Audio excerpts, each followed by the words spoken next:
Ladies and gentlemen, now in the last video we talked about all of the best performing champions for Mystery in the Micro Realms and the various options you can use to get around the super fun global glancing mechanic.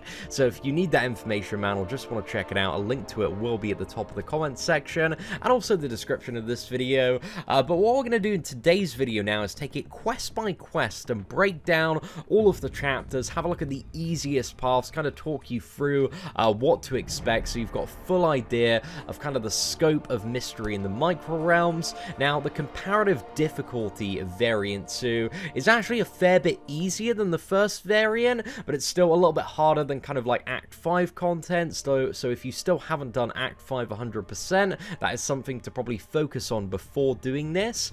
So, you know, just in terms of the progression path, man, if you haven't done Act 5 100%, smash that out and maybe come back to this at a later date, because this is a little bit more difficult than that and a bit more niche in terms of the champion requirements as well. But if you can do 100% Act 5, you probably have the skill and roster to be able to smash out at least completion in terms of Mystery in the Micro Realms. However, there are a few challenges that lie ahead. But anyway, ladies and gentlemen, the very first quest is a bit of a treat. If you've got Heimdall of any star and Electro of any star, you can absolutely cheese the crap out of the Aggression Fury path. So with Aggression Fury, if you get to, I believe it's about 14-15 stacks of Aggression Fury, so you kind of wait it out with Electro and then take one hit. If you have the Heimdall synergy, it's just going to instantly kill the opponent. So KT1 has a great tutorial video for getting through this initial path on his channel. And kind of going down is the full Aggression Fury path, so you can cheese your way all the way up to the boss, man. Super easy to do. But one of the things that I took instead of those last 3 Aggression Fury fights, because the Mordo can be a little bit of a pain in the ass. If you got a good Poison Immune champion, there's Void and Green Goblin, who aren't, you know, the most challenging fights, but they're not the easiest fights either. So you've got a couple of options. You can build in kind of Electro, Heimdall, like 3 other champions that can deal with, you know, both for those fights and the final fight, so it's kind of up to you. You probably want to avoid this this north path though, as that one is a little bit more tricky, but still it's not the most difficult path in the world. And the final boss here has recovery, a little bit of armor, enhanced special 1, and bleed and poison vulnerability as well. So if you bring in a champion like Venom, for example, or just anybody that can bleed this dude, as well as, you know, have a very powerful heavy attack or special 3, if it's a non-XL character, you're gonna have a very easy time. So there's not too much challenge there. And in terms of the animations, this dude, I believe, is essentially Kang, so you've just got to bait out the special 1, and it's a very easy time. I use my rank 4 Venom man, and he worked an absolute treat for that one. So yeah, in terms of the very first quest, there's not, you know, a huge amount to worry about there, providing you've got the right champions and setup. And even if you don't, man, you can just use skill to get through everything.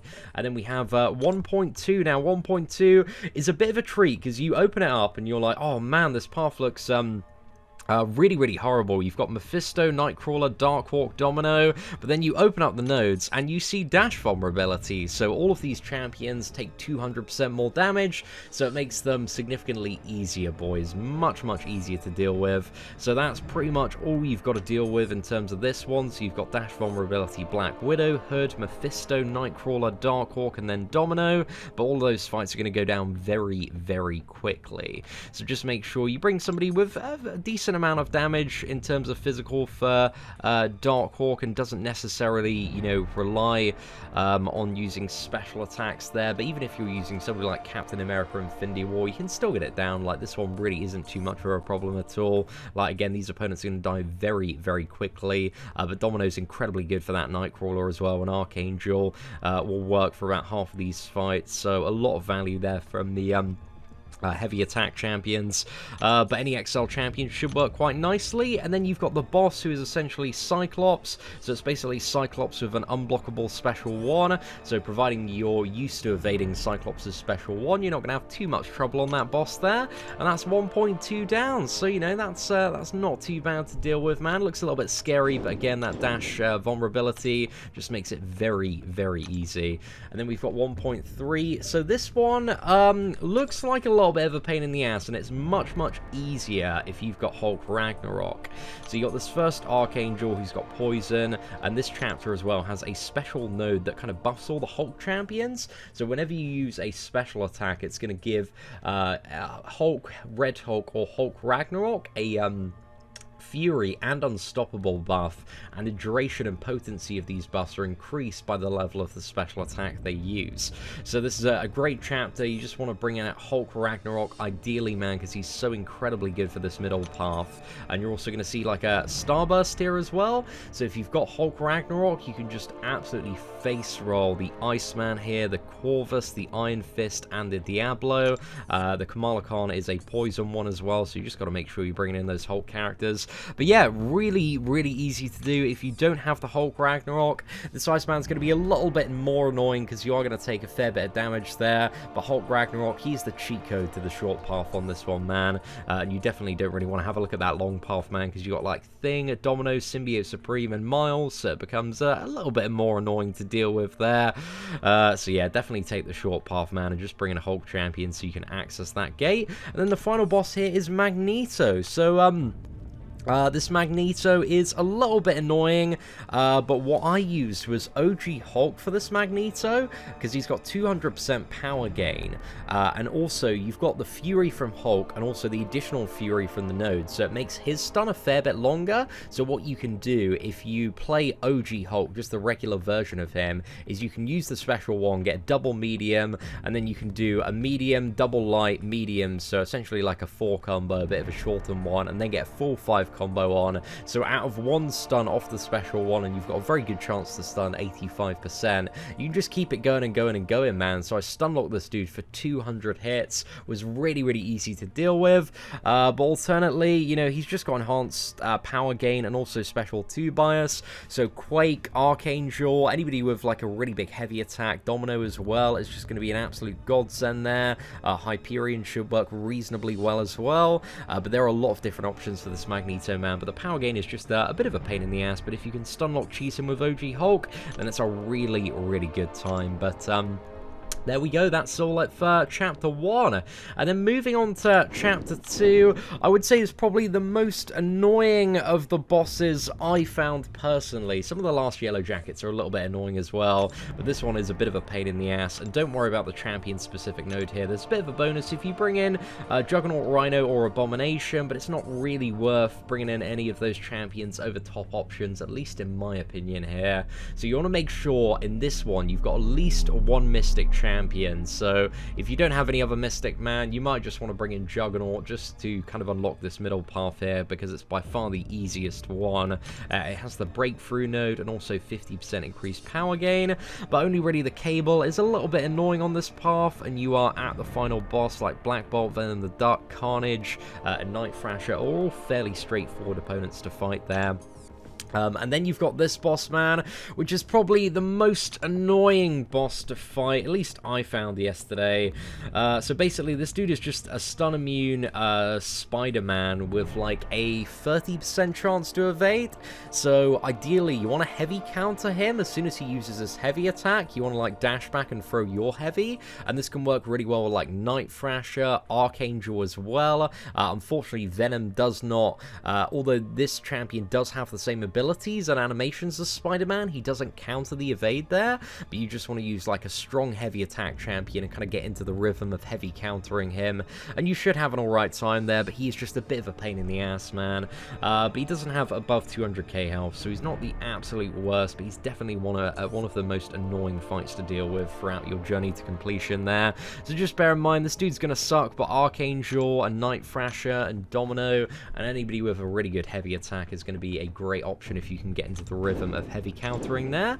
And then, what is it? We've got 2.2 here, or quest number 5, and there is a very straightforward path, man. The final boss is Superior Iron Man as well, so this one is really, really easy. You don't have to worry about the global node as well. This one has a bonus for Thanos on Dormammu, but it just doesn't really like matter at all. It doesn't really do anything, man. I tested it, so you're just better off bringing in top options to rinse down this path.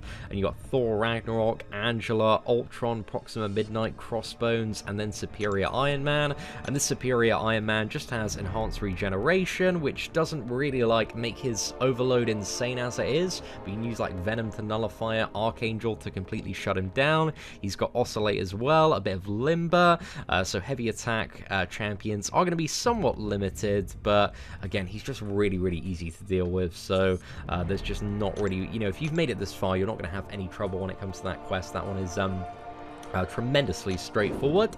And then we've got another quest, man. Pretty much all of like the champion specific nodes in chapter 2 just don't really do much, man. They're pretty much worth ignoring. Kind of, I tested this one out a bit. This one gives you, if you've got like an armor up buff on Hulkbuster, MODOK, or Sentinel, it gives you like a bit more energy damage and has a 30% chance to leave a very, very small stacking shock, but it sucks, man. It's just not really that impressive at all from my testing yesterday. But this one is pretty straightforward for the most part, man. You've got Gold Pool, Loki, Psylocke. You want to go left-hand side here. The base is Crumbling Armor, so that's nothing really to worry about, in all honesty. That's not really going to do anything, man. Just give you an armor break there. So yeah, you've just not really got anybody that's a huge threat. You've got Heimdall, bit of a pain in the ass. Just need to bait out those special ones, though. Fairly easy to fight once you get used to the rhythm, though. And then the Yellow Jacket boss is a bit more of a pain. So he's got 50% power gain and also the aspect of evolution node. So yeah, just any champions with very, very powerful heavy attacks are going to be so incredibly valuable here, because this one as well does not have Limber. So, you know, your Domino, your Archangel, you're going to have an absolutely great time there, and also many of the other options discussed in the other videos should be completely sufficient, man. But the Yellow Jacket is pretty straightforward. And then we go into the final chapter. So this is chapter 3, and chapter 3 has 3 Yellow Jacket bosses, man. But the very first one is it's a nice start, man. It's a really, really nice intro. So having a look at the wider global node on this one, this is the one that you really don't need to worry about at all, because if you're playing like Joe Fixer or Kingpin, you gain like a permanent buff at random, and the defender receives a permanent debuff. So it's not the biggest thing in the world. You don't really need to use this one, but if you've got a stack Kingpin, maybe you want to use it. But yeah, it's really straightforward, this path, man. We got Winter Soldier, Wolverine, Crossbones, Captain America, Infinity War, Thor, Jane Foster. Like, there's nothing special, just Fury on these nodes as well. No Unstoppable and super fun stuff like that. So it's just absolutely fine, mate, as long as you don't get hit. And then you've got Medusa as well, who doesn't have parry. So, you know, Medusa's outside of Alliance War and PvP are mainly just fodder, man. They're really, really easy to deal with. So she's not a problem at all. Just bring somebody with a really, really nice heavy attack there, or Venom.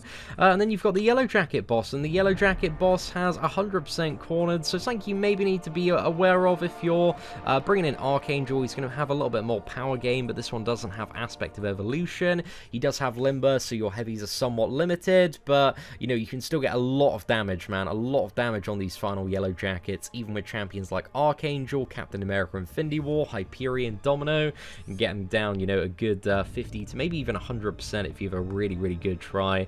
So yeah, very straightforward Yellow Jacket, man. As long as you can, you know, avoid those special attacks, you're going to be having a very, very easy time there.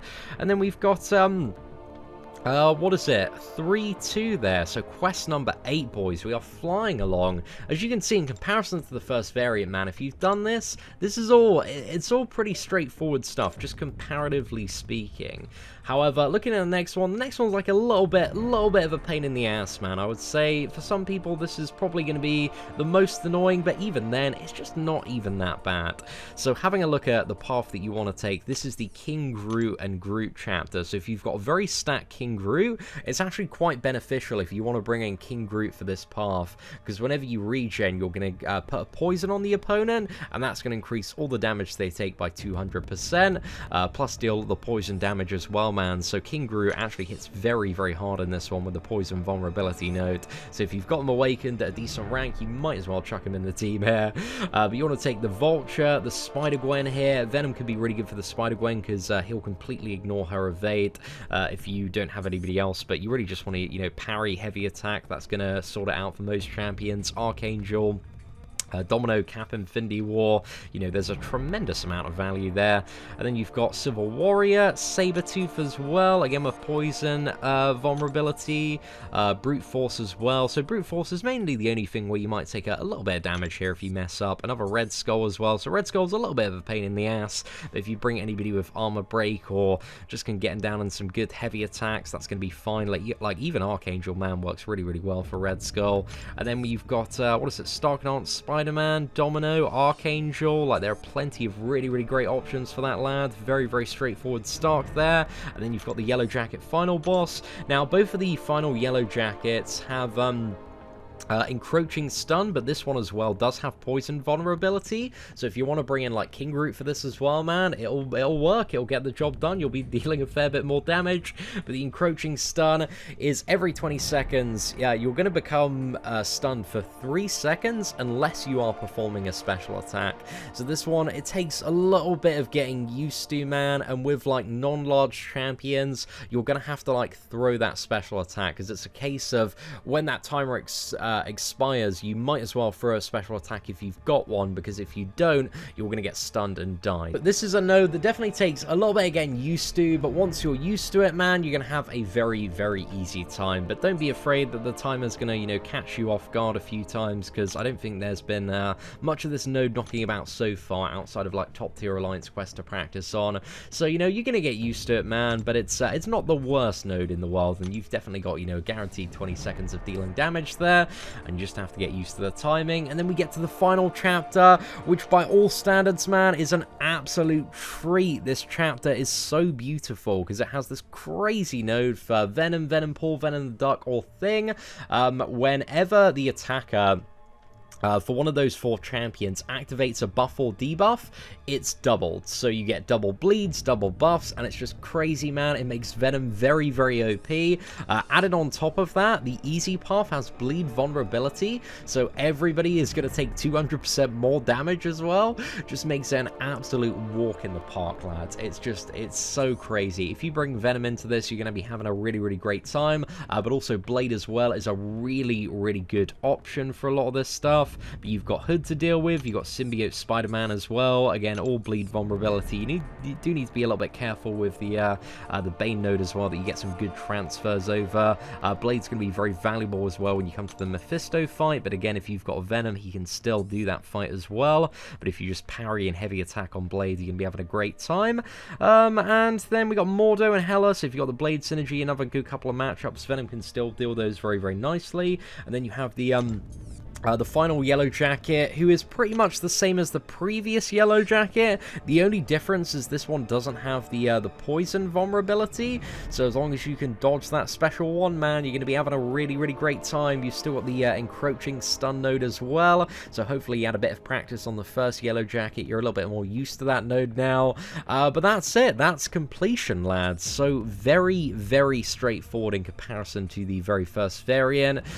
This is completely doable even with 4-star champions, man. Rank 4, rank 5 champions, providing you have the skill and ability to play. 100% possible, providing you've made some good rank up choices. But yeah, that's it for completion of variant, man. Again, definitely something that I kind of advise doing for the majority of players after 100% Act 5, because while this is pretty straightforward stuff for endgame MCOC, it's just probably better for a lot of people to do 100% Act 5 because the health pools are a little bit lower, and yeah, it's just a little bit more easy because these final Yellow Jackets, they do have about 400,000 health, so they are pretty beefy. But in terms of Yellow Jacket fighting, man, if you've been playing the game for like a year or so, you've probably fought so many Yellow Jackets that you're quite used to his animations, and he doesn't have evade like the Ultrons in the previous variant. So yeah, it makes it much, much more easy to deal with. But anyway, thank you so much for watching today's video. If you did enjoy it, feel free to smash that like button, and if you want to, share it with your alliance. That would be greatly appreciated. But aside from that, ladies and gentlemen, take care, and I hope that you have an absolutely fantastic day.